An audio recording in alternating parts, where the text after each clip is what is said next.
Hey folks, it's Janek Gwizdala. It's the Janek Gwizdala podcast, January 29th, 2026.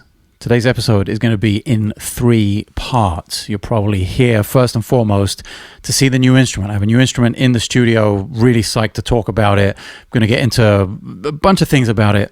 That's part 1. Part 2, I want to show you what I'm working on right now, what goes into the end of January 2026. It's not what went into the end of January last year. It's different from what will be in the end of January next year.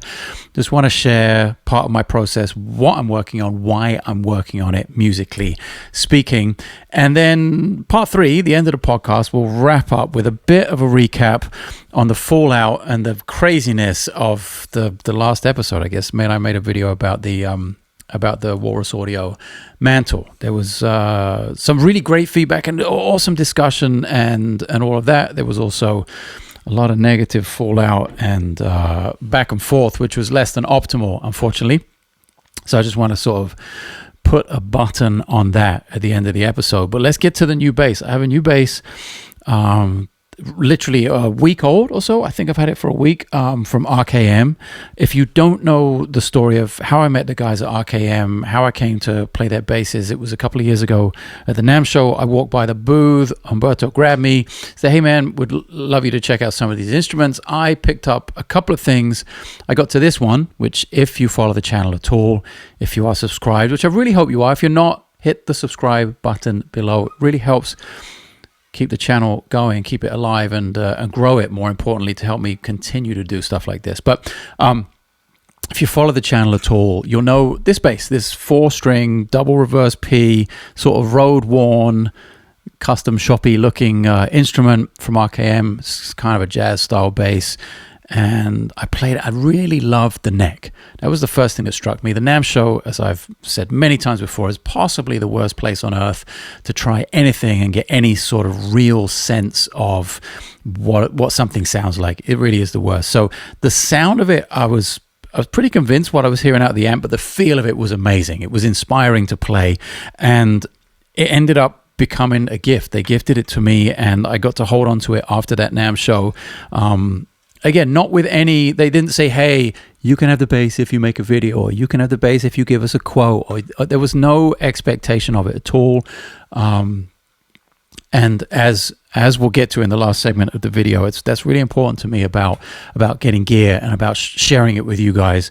And hopefully the longer you watch the channel, the longer you are subscribed, the more trust we will build up, in that sense that I really only talk about things that I use on a regular basis and that I genuinely care about, that work for me as a musician, that are part of my toolbox when it comes to that. And this became that. I started making videos with it right away because it was so much fun to play, and it was a great way to make examples of all the things I wanted to talk about on a really recognizable looking instrument that only had 4 strings. Of course, I'm most known for playing Matheson 5-string with a high C, E through C. I used to play Federa, F bass, like those kind of instruments strung E to C, and that can be a little off-putting for a YouTube channel that talks about harmony and melody and bass playing and musicality in general, time and sound.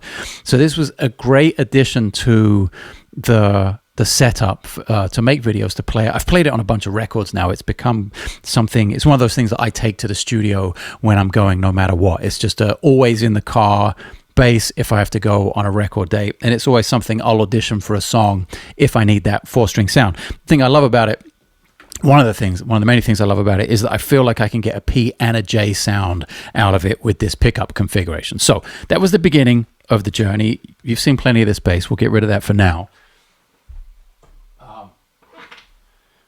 What followed many months later, 6-7 months later, were a few conversations about potentially making something that was more in line with the E to C, something that could be that double reverse P pickup situation, but in a 5-string. and to do a collaboration, not necessarily a signature bass, but to do a very short run collaboration with RKM that was kind of spec'd out to what I do, something that would find its way into my hands a little more often in terms of the solo playing, the chordal playing, the melodic playing, and still give me that jazz and P sound, but out of a 5-string bass with a high C. That is when this came about. This 5-string that I'm holding here, that was these all shipped, I think, September of last year in 2025, and awesome. I think what did we do? 9 or 10 of them. It was a very short run, limited run. I've got the color sample here. There it is. This is the bass. I loved this color. I still love this color. I think it was a big hit. The basses got snapped up immediately and are spread out all over the world, and it was a great success. And I play the bass as well. I took this to a recording session a few weeks ago, and it was exactly the thing I needed, a 5-string, but with that jazz and P option in it. So that was it, 10 pieces, 9 or 10 pieces, really short run. It was all over before it had begun, basically. RKM approached me again about doing another short run, but different colors, doing something limited again. And I said, well, I don't really need, my specs haven't changed. So it's not like we're really doing anything new. It's not like we could do anything new besides the color in terms of the specs. So I was like, I don't really know. Do I need to do that? None of it was about the money or anything like that. I wanted a really nice instrument. I got that. Some other people heard the instrument, they wanted to play it, they got that too. It all kind of worked out. RKM obviously got some exposure. They're also, I think, in the process of becoming a better company. Like every iteration of things I see and hear and play of theirs, they seem to get a little bit better every time. So it was, I think, a great learning experience for everyone involved, and there was progress on all fronts. Fantastic. But ultimately I was like, I don't need another one of these in the house that's just a different color. No point at all. One thing that was a big hole, until like literally last week in my toolbox, was that I didn't have a fretless anymore. And I'd never had a fretless with a high C. I had a fretless that says Krevsky many years ago, B to G, that didn't really get a lot of playing time. I'd occasionally play it on a record, but it wasn't the right bass, it wasn't the right sound. So I was like, that could be interesting. If we could do this bass with my specs, E to C, same body type, the whole bit, all of my specs, the string spacing, the preamp, the pickups, the 0 fret, that whole thing. If we could do that but make it fretless, then that would be something that made sense for me. I would actually play it. It'd be something I could share with you guys, which is what I'm doing today. And RKM could do another limited run of instruments. And we're going to do some new colors. So let me put this down. We are getting to the fretless, don't worry. But the story and the journey, for anyone who hasn't heard it yet, is important. So we decided we're going to do, so this color's already done. That's already finished. That's the bass I was just holding, this blue. That's it. No more of those. That is off the cards. But I picked out 3 colors here. One is a darker gray. That actually looks more black on camera. Please don't go with what it looks like on camera. That's always hard to get the reality of it. One is a darker gray. One is I've got to get these color names right also. I've got a whole, so this is surf blue. If you want a little bit more of a splash of color. So like what is this? Dark gray, surf blue, and the color I went with for the first one, for my one, was this dark green, which has a tiny hint of sparkle in it, and it's more like a car color, like a racing. I was thinking British racing green, I was thinking James Bond, I was thinking Aston Martin, that kind of classic, classy kind of thing. And here it is. Here's the fretless. I'm going to try and put it in slowly in all different kinds of light. Obviously there's the reflection of my overhead light with the egg crate on it, which is not going to help you that much, but hopefully you'll get an idea of what that green is and that sparkle. Let me hold it up a little closer and get it in the light for you. If you're only listening, now is the time to go to YouTube and check out the podcast. Visually speaking, check out the video. But this is it. This is the fretless. And I think now, so the idea is we're going to do some more options. There were comments from people before on the last short run was like, I really like the bass, I like the concept, like everything about it, but I don't really play a high C. Could I get it in low B? And that wasn't an option. Those 10 basses were exclusively high C. They were really, really specific to my specs. But we're listening to people, and people want what they want. So we are keeping all of the basic specs the same, but we are doing some more options this time around with the stringing. So you can get this with a low B or a high C. You can get it fretted or fretless. So you can get one of these three colors in fretted, should you not want a fretless. I just have been missing that sound.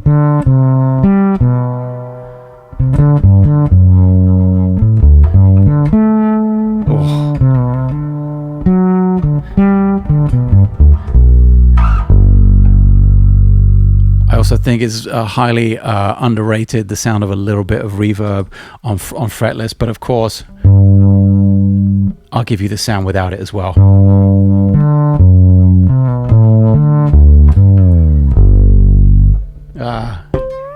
Yeah, I mean I love it. I really like that sound. That hasn't been in my playing for a very long time. You will hear plenty of intonation issues on my side. That is fully user error, because it's simply something I just don't practice enough, and haven't, because I haven't had one of these at home to use. It's not something like I don't go after the Jacko thing or even the Gary Willis thing or the fretless thing in general, but it is a really nice flavor to have for production, for writing, for experimenting, for working on my intonation. So this is it. This is the instrument. It's spec'd out the same way as the blue one, as the fretted one we did last year. But like I said, options for fretless or fretted, right or left-handed, which is not that normal for a short runner basis like this.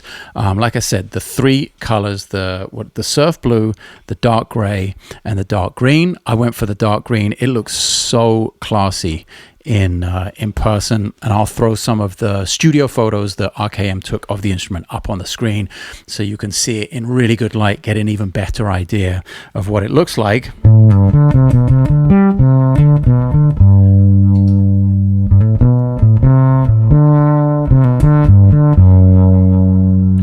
That's all on the front pickup.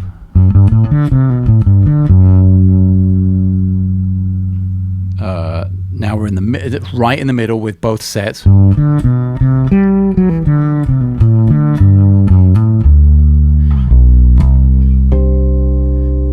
we can go and get that.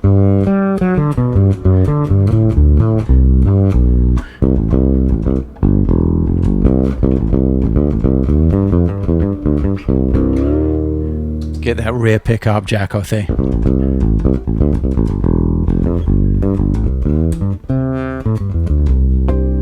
And I haven't had very much time with it. I've only played it a few times because this week's been really, really crazy. So I think I would set up my preamp and the pedal board in a kind of specific way to get the most out of the instrument. But basically, it feels quite. I feel quite at home playing it because of the fact that I've had that other one for quite a while now. So intonation issues aside on my part,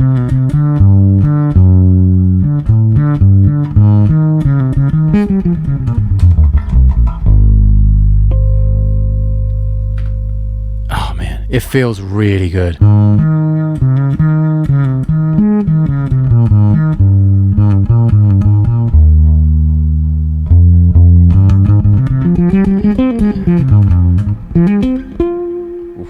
But I will definitely need to practice on it before I do like in-depth playing in public and outing myself as someone who's not really a fretless player.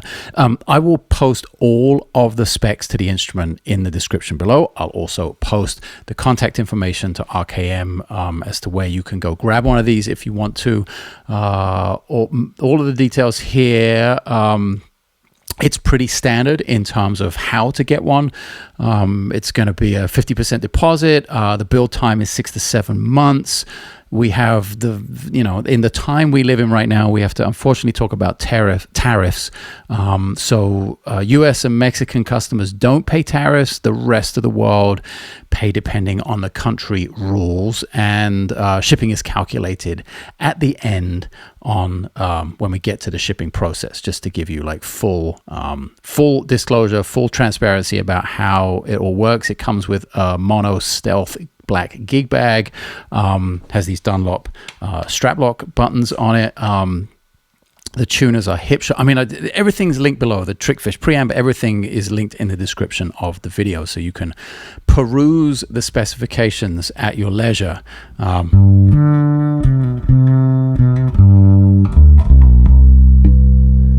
What do I have in here? Oh yeah, I was messing around with the loop earlier on. That's cool. So yeah, it's always if it affects it. Oh Jesus, get this one out. It affects the effects slightly differently, and you can obviously do more things moving between the notes, but.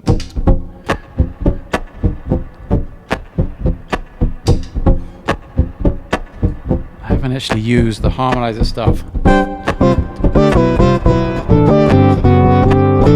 Oh, that's interesting. Wow, you really feel the mwah.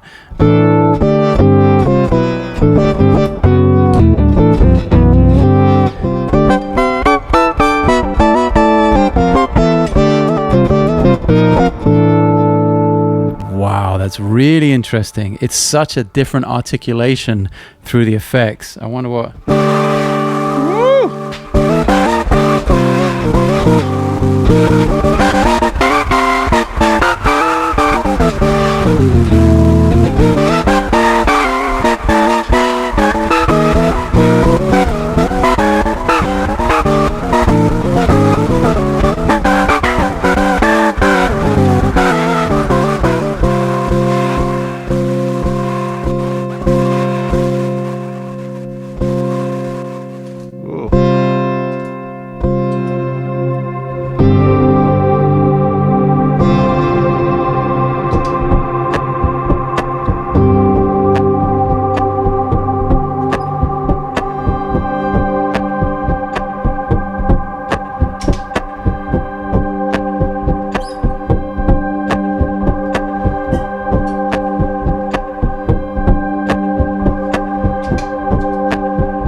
Yeah, it's interesting. I'm getting a little carried away here, but I really like the front pickup, kind of more than the back one. I mean, I was poking away there, getting that kind of ribbed pickup jazz sound, but that really lush, round, deep thing for the groove, man, felt really good.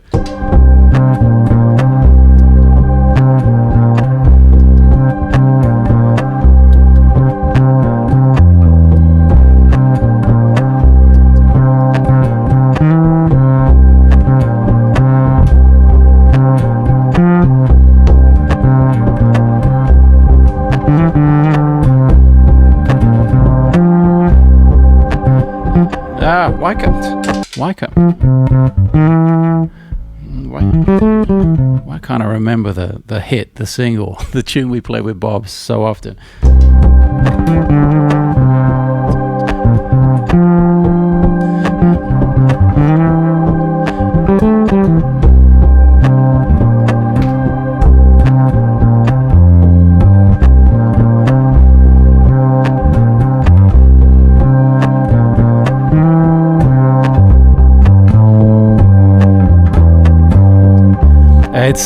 That's the other thing I love about Fretless, and how you can lean on one note and it kind of blossoms and blooms with the vibration against the fingerboard without the fret to get in the way, I guess. Man, discovering so many things in real time, which I hoped I couldn't possibly plan for, but I hoped that we might get to something like that in this episode and just give you an idea of what it's all about. I know there have been tons and tons of inquiries already. I don't know if some of them might even have gotten through to the right place, and there are basses on order already. Maybe some of these spots are taken up. I think because of the number of options we're doing this time, we're doing 20 instead of 10, because of the 3 color options, the lefty or righty, the low B or the high C. So there are a bunch of different things going on there. Again, all of the contact information, the specs, and all the details are in the description below. And let's get to, I'm not going to go out on a suicide mission here and try and play the stuff I'm working on melodically speaking right now that I said at the beginning of the episode I wanted to share with you. I'm not going to go out and play that on the Fretless because my intonation just is not there right now. That will take that's a project, and that is something that will have to evolve over the course of the next few months, maybe even a year. Who knows how long it's going to take me to get it to where I really want it. And also, who knows how much of that kind of material, that dense melodic stuff, I really want to play on Fretless anyway. Like I said, I was just loving the fact that I can lean on one note and it just blossoms into this much bigger space. So maybe that's something I keep this for, more so than anything else. Let me grab the Matterson.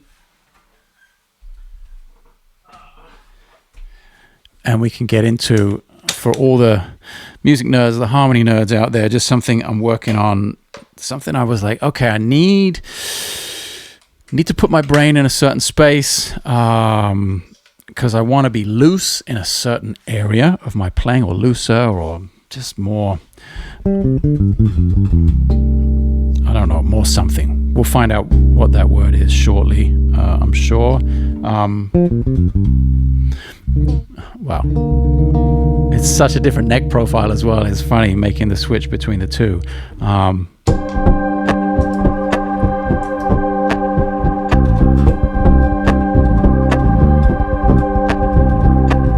And also the difference between the passive and the active pickups, a little more output on the RKM. So I'm kind of, I might pump the preamp here a little bit.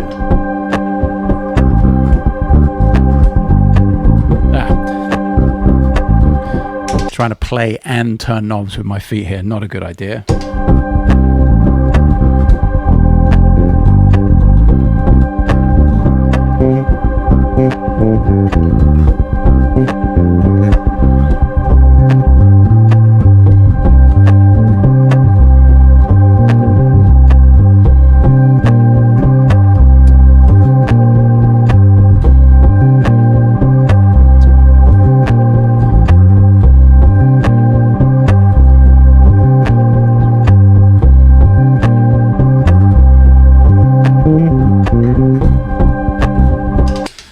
That's enough of that for now. Maybe I don't need to be that juiced. Okay, so I'm working on triads, combinations of triads, and a bigger picture and a smaller picture. I'm doing them in larger groups. I've talked about pairing triads many times on the channel. It's nothing new. I'm not reinventing the wheel here. It's something that jazz musicians, improvisers, composers do all the time, working through pairs of triads. I'm doing it in a linear sense.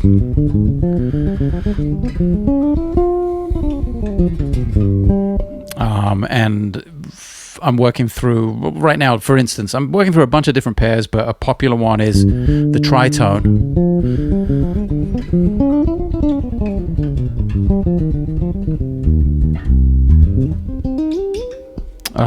So that's in this case it's G and D flat. So if you were just to play them in their root position, that's what it would sound like. But I'm actually taking the next available inversion. So if we start with G in the root, 1, 3, 5, the next available note of D flat is actually a half step up, and it's the 5th. So I go 5, 1, 3. The next available note is the 3rd of G, so I go 3, 5, 1, and so on. We get to the root of D flat. Second inversion of G, first inversion of D flat.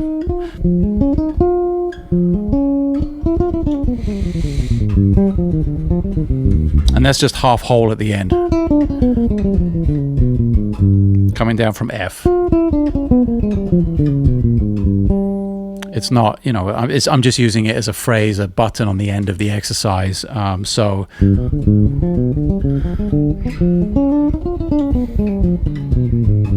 all of that would be over a G, some sort of G7.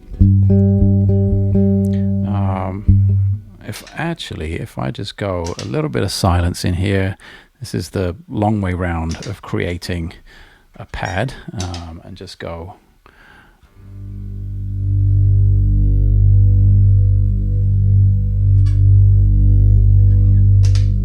Okay, so we got G. And if I turn the volume pedal up, it works so much better. Except it's not G major. We're not going for that sound at all. It's G7, it's the 5 chord.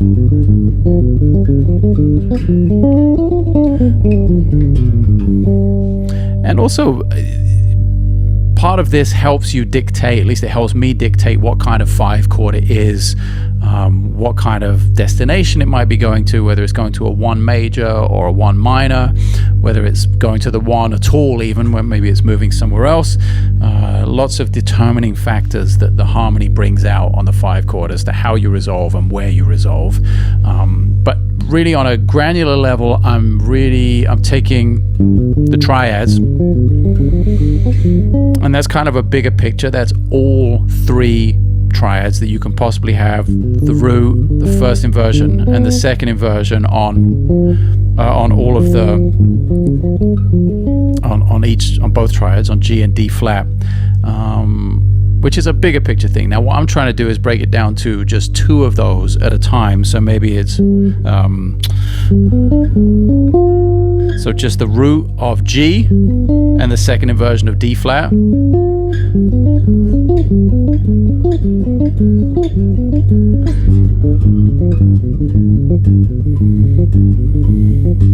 And I'm trying to get comfortable in with all the different permutations, all the different fretting hand fingerings for that. For me, that's my left hand. So starting on 4th finger,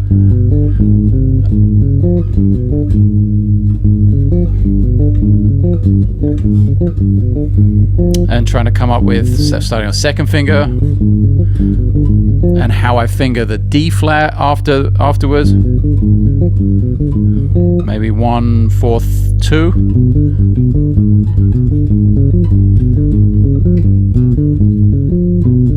I'm trying not to go. I'm trying to be disciplined and not to go to the next iteration of it, because what I want are smaller chunks. If the harmony is a little more compact and there isn't a whole bar of G7 or 2 bars of G7 before it's resolving to the 1, I want to have the ability to play 2 4-note cells before I resolve. So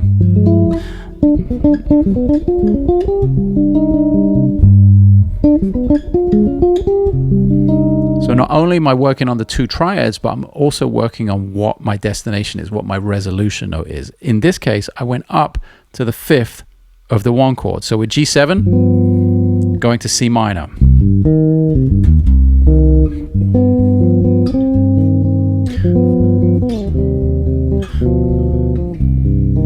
All 5 5 going to 1, and I'm playing G, and then D flat second inversion, and then going up a whole step to resolve to G. And now I could go down a whole step to the minor third. I'll play it up an octave. I know not everyone has this range on their bass, but I'll play it up an octave just to make the melodic side of things a little clearer. So G7. That's going up a whole step, and then going down a whole step, so I get the minor third. Now, obviously, I want to do that with all 3 permutations. I've started root position of G, second inversion of D flat. The next one is first inversion of G to a root position of D flat. And that brings in a whole other set of resolutions when you get up there. So G7. Now I could go natural 6, go up a half step to the natural 6 if I'm resolving to C minor. I could go down a half step to G to the 5th. I could go up. That's not the greatest voice leading, but it could work, going up to the natural 7 and having minor major as the root. And of course the third iteration would be second inversion G, first inversion D flat, and up a half step potentially. That's a little more clunky when I go up a whole step, if I'm honest, and I'm not crazy about the root as the melody note or a resolution point of a minor chord. For me, that's quite a specific context that works for me in it. I don't think it necessarily sounds great in this context. So by doing that with all three different permutations, I'm giving myself so much information. It's like, where do I like to resolve? What sounds the best? What feels the best? Where can I go next from that point? Just from a simple exercise of 2 triads, G and D flat, or the 5 and the tritone on in any key. You know, if we move to A, for instance, A minor, it would be E and B flat. And you really need to be that. You really need to be that fluent in order to have fun, I think, and to be loose and be able to apply this to anything you're playing. You need to be able to shift keys like that without even thinking about it. So although I was making most of the example in one key for simplicity's sake, please do not ignore the fact that I do this. I pick random keys every time I sit down at the instrument. I don't just start in C, and I randomly went to A there, which with E triads and B flat triads gives us a really different feeling and sounding landscape. Even though it's exactly the same thing moved parallel down a minor third, to me that feels really different. Obviously it sounds different, it's in a different key, so the importance is to practice this all around the neck.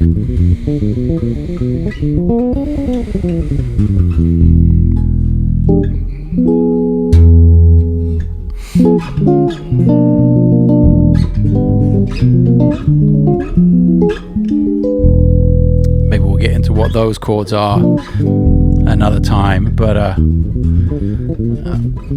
that's another thing I like to do as well, is to approach the first note of the triad, whether that's the root, the third, or the fifth. I like to approach it from a half step below. So it's our same set of triads, 2 triads with each with their 3 inversions, but from a half step below.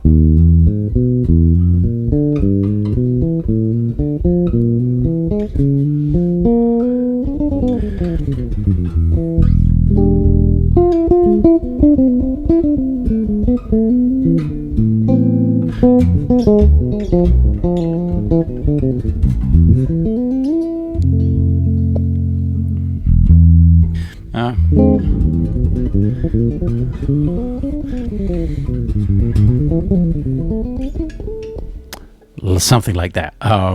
Yeah, I mean, there's so much work in there. That's what I'm working on right now. You could go away and work on that for 6 months and probably still not be where you want to be. I know that's how I feel a lot of the time.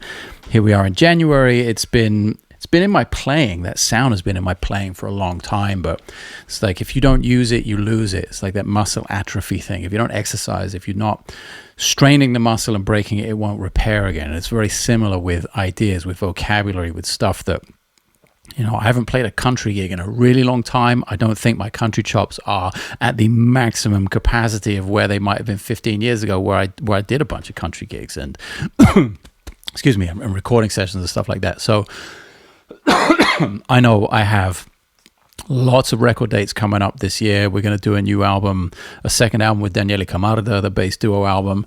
There are so many things about harmony and about melody that I want to have way more relaxed and fluid in my playing for that particular session. Not to mention all the other stuff I'm doing, some classical music I'm recording, some traditional Scandinavian folk tunes, a 3 trios project that just came on the radar, which is so exciting to think about. I'll just leave it at that. It's going to be 3 different trios in 3 nights recorded live. That's all the information I'm going to give you. It will be here in Los Angeles. I really hope I can get everyone's schedules to line up, which the people that are going to potentially do it it's a ridiculous task. Be like the chief of staff at the White House would have a hard time making these schedules line up. It's like getting the joint chiefs in the same room. At the same time, I think, I've been watching way too much West Wing while I practice recently. So those are my analogies right now. But yeah, it's to get everyone's schedule to line up would be an absolute dream, because I want to do it 3 nights in a row. Would be pretty vibey, and personally I would feel the best doing it 3 nights in a row, so my playing was really on point and it was focused, and you know, all the music was written for a specific time. If it has to happen at 3 different nights, okay, but the plan is 3 nights, 3 trios, same venue, live recording, and then put out 3 albums that have each of the trios on them. So yeah, it's a huge project. Very excited about it. Let's see what happens. It literally just started coming into focus this week. Now, I can't believe I actually got to the 3 points, because we're about to get to this thing, and just internet controversy in general. I'm not going to give it too much time, but it is worth a little bit of talking about. Yeah.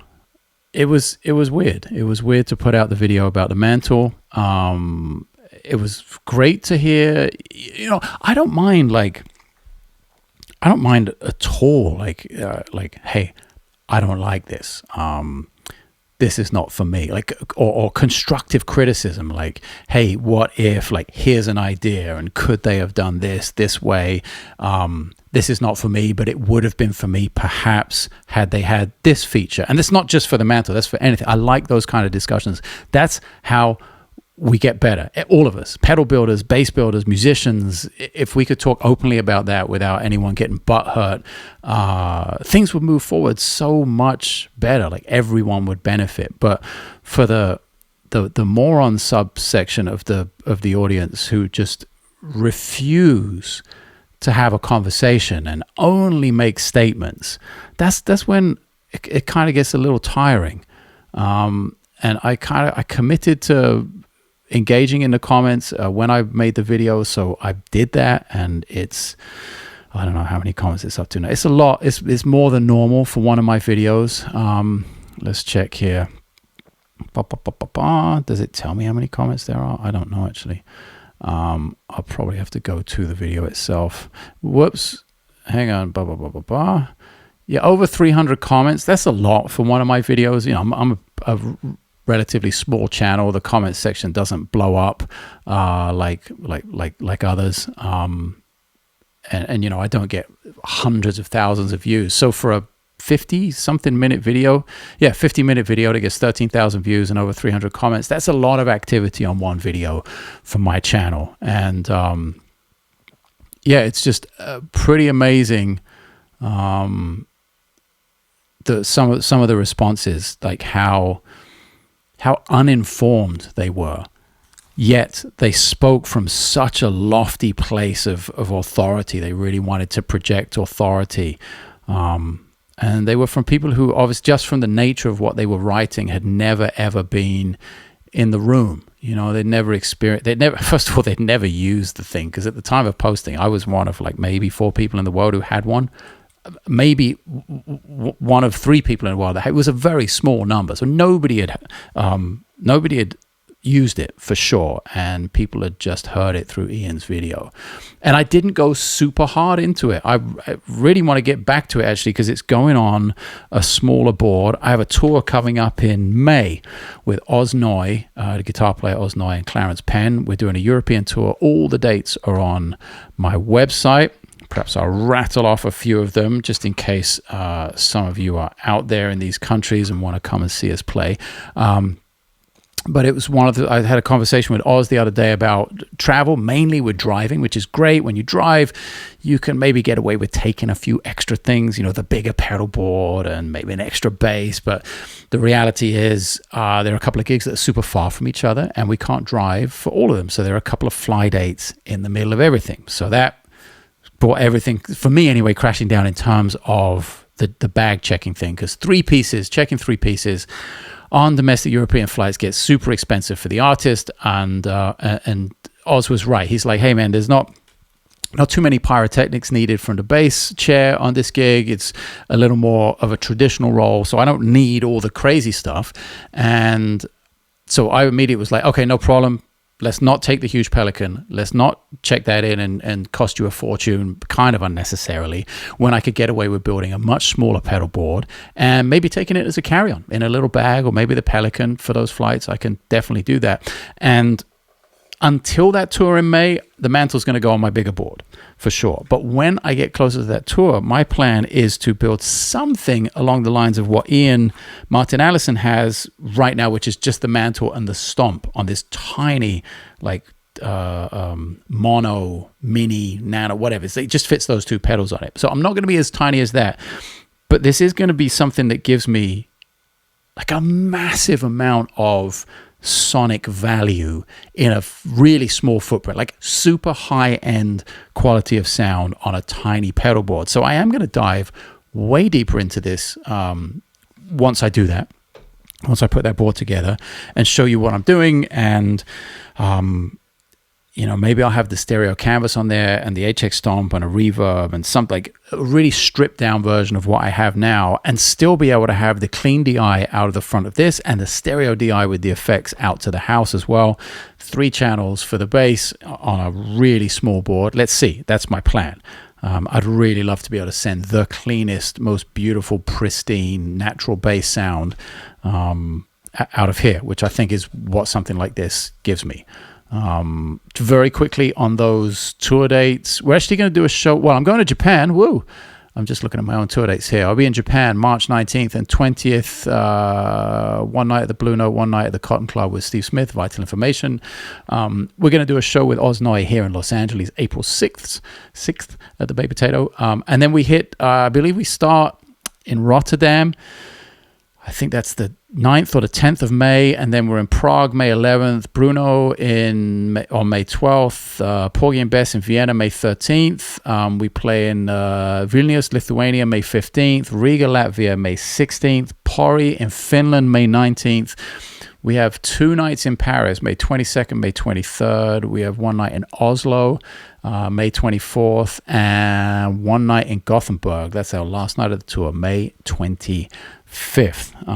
And following up from that, I'll be in London at Ronnie Scott's for a couple of nights with Steve Smith and Vital Information, June 26th, June 27th, and I believe we're playing Band on the Wall the 28th. 20th or 29th, something like that. We're doing a few shows in the UK. In June, I'll also be in China, Hong Kong, Taiwan. In April, a bunch of tour dates up there, all at janekgwizdala.com. But yeah, we got a little sidetracked there, but just to say, I will get deeper into this. It was interesting. Some of the comments were like, well, he didn't really seem that into it. And when I look back at the video, I was like, oh yeah, I wasn't like, oh my God, this is the greatest thing I've ever heard. I wasn't going crazy. You're right. You're not wrong. People who said that, you're not wrong. But it wasn't because I didn't dig it. I really, really like the sound of it. So it's weird to now think I'm going to do another video about it because it will just simply be on my pedal board, and I want to make a video about the pedal board, but I don't want to artificially gush over it to make up for the fact that I wasn't going bonkers about it in the video. It's such a weird dynamic of people's perception versus what you're feeling and how you present something and how something can be perceived and where the context ends up being and how people put words in your mouth, they put emotions to your thing that are totally not there. And it really reminded me why I gave up all other social media some years ago now. And it like there was a moment there, a few moments, I mean maybe there still are, where I'm thinking like, I really have to come up with a good reason to still be making videos for YouTube.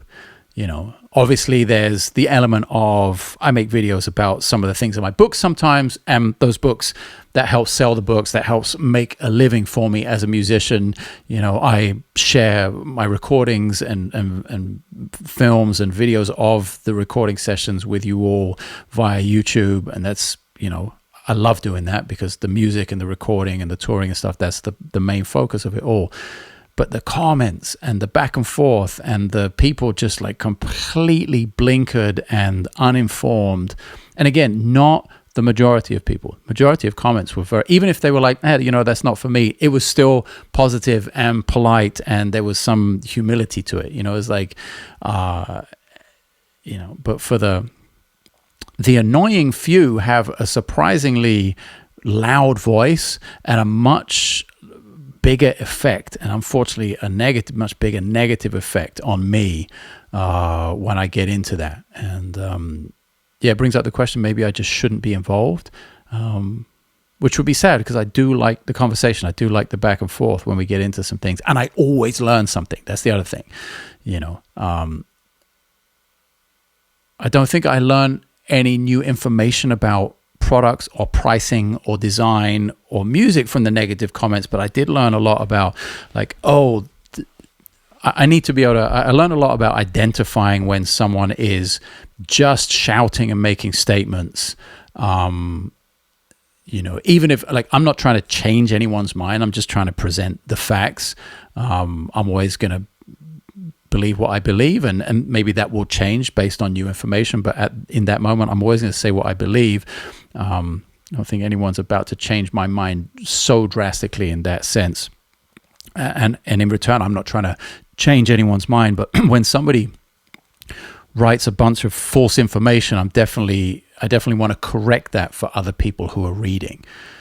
I think about being, if there was no internet or whatever, there was no YouTube or anything like that when I was 22. But I think about if I'd been 22 and read a bunch of stuff, it would actually be quite hard to make informed decisions when the voice of dissent and the voice of negativity, especially on a thread like that, was so loud. Maybe I would have bought into that and had really jaded views about something which were unfortunately totally unnecessary. So yeah, I just wanted to kind of put a button on that, tell you where I'm at, and let you know that I didn't take any of it personally. It was just fucking exhausting trying to stem the bleeding on the complete disinformation bullshit that was permeating through some of those comment threads. And yeah, I really wish people could ask themselves the important question first before they go shouting on the internet about it. It's like, is this for me? Yes or no? No, I keep my mouth shut and move on to the next thing. Yes, I make a comment about it. Is it no because for me, like personal, like, no, this isn't for me, but if they'd have maybe put this feature, like I said before, it could have been. And there were a lot of people who understood the fact that something like this is for professional musicians. It's about the last 5% of your sound, not the 95% of all your inadequacies. None of us can fix the first 95% with a pedal.